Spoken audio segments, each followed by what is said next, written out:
Tunafahamu yale yaliyotokea 2022 na tunafahamu ya kwamba wewe baba uko na moyo wa taifa, na jambo la pili, moyo wako wa pili uko Nairobi.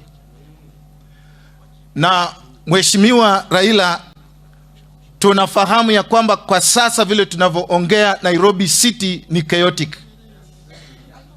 Tatizo ambalo liko katika county ya Nairobi pale kwenye City Hall sio la tatizo la money power, ni tatizo la poor leadership.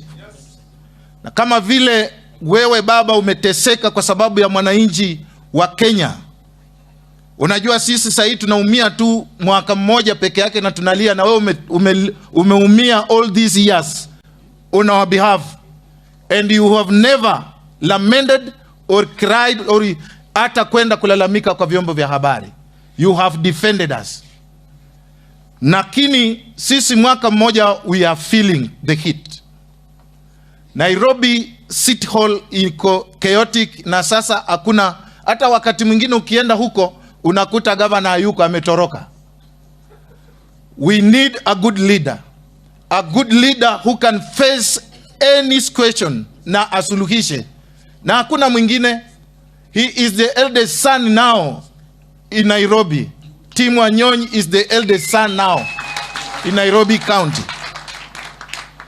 Na Biblia, sisi wasomi wa Biblia tunasema haki ya mzaliwa wa kwanza ipewe kwake. It is a prayer. It is our prayer. Ya kwamba ukimsaidia na apate hii nafasi ya kuwa mwenyekiti wa chama cha ODM, itamsaidia kuzunguka na kupanga hii mambo ambayo imeharibika hapa City Hall hapo mbeleni iwe imepangwa. Na hata wakati mwingine baba